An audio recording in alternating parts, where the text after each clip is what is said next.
El tamaño aproximado de las escuelas que participan de la Fundación, cómo logran el encuentro entre docentes con diversidad de prácticas e intereses, y nos gustaría saber cómo definen el SMART, si está relacionado con el diseño de proyectos educativos, qué pasa cuando a los 2 años una escuela no consigue atender a los criterios de innovación y si como escuelas argentinas podemos acreditar en instituciones en el proyecto, ¿sí? En el sello. Si no consiguen, repiten.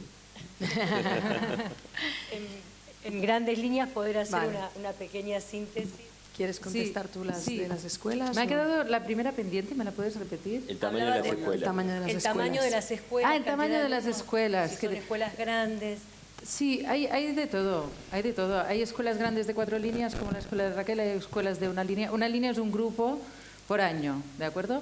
De 300 y pico alumnos, como la mía, con lo cual sí que es verdad que es una ventaja. A veces pensamos que no tenemos en común, pero lo que vemos es que sí que tenemos en común y sí que podemos compartir, porque hay cosas que podemos hacer mejor desde una escuela pequeña y cosas que se pueden desarrollar mejor desde una escuela un poquito más grande, con lo cual no es requisito, el tamaño no importa en ese sentido, ¿no? Quiero decir que no...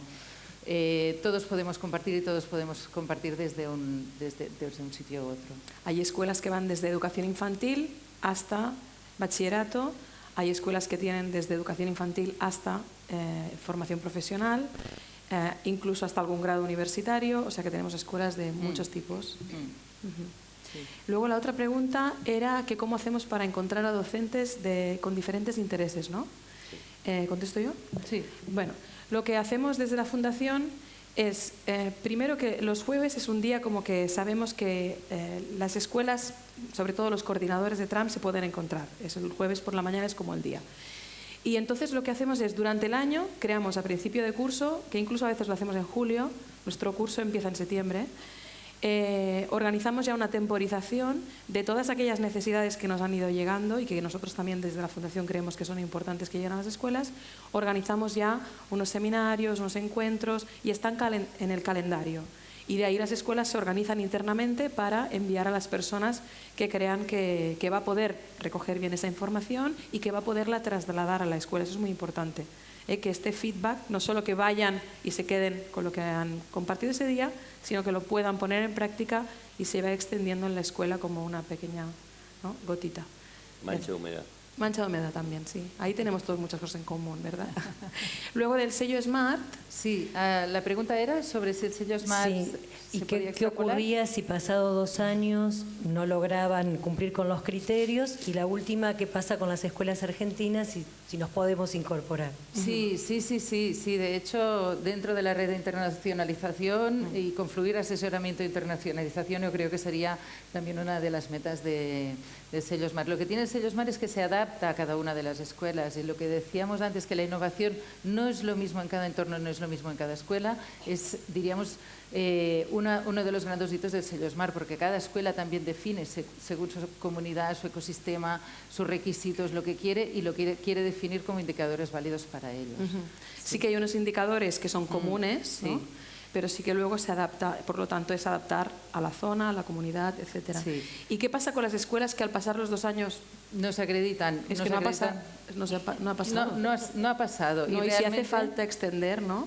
Y realmente seguimos validando. Con la consultoría SMART vamos siguiendo validando y modificando también todo lo que es el sello SMART.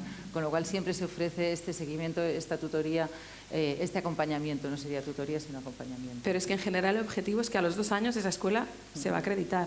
Por eso entra en el sello. Por eso hay un acompañamiento. Porque se va adaptando. Si hay algo que en una escuela, por lo que sea, en gestión, en comunicación, ven que hay una cosa que no les deja avanzar, ahí es donde incidimos y trabajamos para que eso pueda evolucionar y al final, a pasado estos años, consigan la acreditación. Y una pregunta, ¿las escuelas que entraron modificaron prácticas o no? Sí. O sea, ¿es efectivo o es formal? Tiene que ser efectivo, es decir, desde la escuela, al final es la escuela quien hace la magia de que sea efectivo, pero tiene que serlo. Porque yo os contaré, mi experiencia es, iniciamos en un proceso formal y acabamos en un proceso efectivo. porque vimos que en el formal no estábamos avanzando en lo que se supone que tiene que ser. Y al final tienes que dejar todo y tienes que empezar a pensar desde, esto sí, tiene que haber el consultor tiene que ser muy experto, tiene que dar en las palabras clave, pero a partir de aquí es cuando empiezas tu análisis, cuando lo dejas todo y te miras como escuela con los puntos fuertes, los débiles, las amenazas, las oportunidades y todo lo que tenemos, con lo cual sí que es efectivo, pero hay que tener muy claro que el acompañamiento tiene que estar, tiene que ser muy bueno en ese sentido, no puede ser vamos a rellenar fórmulas, papeles, etcétera, no, vamos a hablar y vamos a mirarnos al espejo y vamos a mirar qué es lo que necesitamos realmente. Y la clave está en que el acompañamiento sea, que es consultoría integral, que el acompañamiento sea muy profesional. La parte pedagógica recae en la Fundació Trams, en este sentido. Y las escuelas, cuando pasan este proceso, primero de auditoría, podríamos decir, reciben un informe con todo de gráficos, de todas las cosas que se han ido observando, trabajando, etcétera, y a partir de ahí se hace el plan de mejora. Muy bien. Y, perdón, nosotros ya veis que lo nuestro es colaborar y colaborar en cualquier sentido, para cualquier cosa. De verdad que sería un honor que puedan contar con nosotros, pero por el hecho de poder colaborar y ayudar y compartir. Para Red de Tutorías, ¿cómo seleccionan las materias o contenidos para las tutorías? Hola, hola. Sí, ¿Se escucha? sí, está. 1, 2, 3, probando. A ver, tenemos que ver la diferencia entre inicial, primaria, secundaria y formación docente. En el caso de primaria, cuando tenemos 1 o 2 docentes, cada uno asume el conjunto de desafíos de su área específica. Nos pasa a veces que empiezan a articular. Supongamos que tomamos la del cumpledías y lo trabajaron en 5º grado, donde tenemos 2 maestras, bueno, por ahí lo trabajan de manera articulada. En el caso de secundaria, lo que va generando también es que necesariamente se van juntando docentes. Por ejemplo, en el ejemplo que yo daba de Para la Guerra Nada, terminó trabajando la docente de música construyendo zampoñas con los alumnos, que se transformó a partir de la experiencia de tutoría en un proyecto grupal y donde trabajaron de manera articulada la profesora de lengua con la de música. Lo específico es que cada uno va tomando desafíos vinculados con su área de enseñanza para que no suceda lo que acá decía el director, que es ¿y qué estamos enseñando? Estamos enseñando a construir un instrumento, una zampoña. ¿Cuál es el contenido del diseño curricular que estamos trabajando? Y en el caso es más sencillo en las escuelas con pluriaño, donde además permite el trabajo articulado entre los chicos de las diferentes edades al desarrollar el trabajo con los desafíos. Bárbaro. Una pregunta tengo ahí. ¿A cada contenido curricular corresponde un desafío o no se articula una cosa con la otra? Es al revés. Los desafíos, como esto es una propuesta para todo el país, siempre decimos, este desafío se vincula con tal SNAP de nivel primario y con tal SNAP del ciclo básico, del ciclo orientado de secundario. Se lo decimos a los docentes para que estemos tranquilos que cuando estamos trabajando algo, estamos trabajando estos contenidos específicos que a nivel nacional tienen tal traducción y a nivel específico de cada jurisdicción. O sea, el currículum se construye por desafío y no por contenido. No, el currículum la propuesta de trabajo por desafíos trabaja algunos contenidos. La diferencia nuestra con los mexicanos es que para nosotros Red de Tutoría es un momento de trabajo a lo largo de la semana. Para los mexicanos, como además son escuelas pluriaño, sea de primario o la telesecundaria, en el caso de secundario, todo se trabaja a partir de desafíos. No podemos organizar una propuesta en Argentina con esas características y a mi modo de ver no tendría sentido, porque si trabajamos en innovación tiene sentido que existan los proyectos, que existan las diferentes dimensiones. Ya estamos en tiempo, pero las preguntas que quedan coinciden tanto para Ludovico como Ariel, y básicamente lo que preguntan es si para lograr mejorar o este cambio que ustedes hicieron, ¿qué pasó con los contenidos? Si ustedes respetan, no modifican, un poco lo que le contaba él, el diseño curricular, y qué pasa con la carga horaria, si las materias cumplen con la carga horaria o cómo estructuran la cantidad de horas que tiene cada espacio o si responden a las necesidades de los proyectos. Estamos con un tiempo muy cortito, pero los dos tienen la mirada, ¿sí? Cualquiera de los dos que quiera arrancar. Anda primero. No, a ver, yo creo que en un momento, al principio lo dije en cuanto a la labor docente, nosotros pensamos en docentes institucionales. Esto significa que el docente también tiene esa carga de contenido de su disciplina, de su, obviamente, cantidad de horas cátedra, y a la vez hay una relación entre la cantidad de horas cátedra, los contenidos y el estudiante, según el curso en el que va. Eso se respeta, pero se reorganiza de otra manera. O sea, también lo contaba creo Ludovico, a ver, si la necesidad de los estudiantes es desarrollar algún tema de historia, como la Primera, Segunda Guerra Mundial, se hará en ese momento porque forma parte del interés, pensando en qué habilidades son necesarias para entender eso. Si entiende eso, el otro contenido va a ser desarrollado a partir de las habilidades que se desarrollan con los estudiantes. No existe, digamos, ningún secreto en ese sentido y ninguna cuestión fuera de la normativa. Simplemente se cambia el orden de las cosas pensando en una institución y enfocándose en los intereses y los logros que van alcanzando cada uno de los estudiantes. No existe un secreto en eso. Sí existe un secreto en cómo organizar esos espacios, tiempos dentro de la escuela, que también significa, como lo dijo Ludovico, habilitar espacios, tiempos.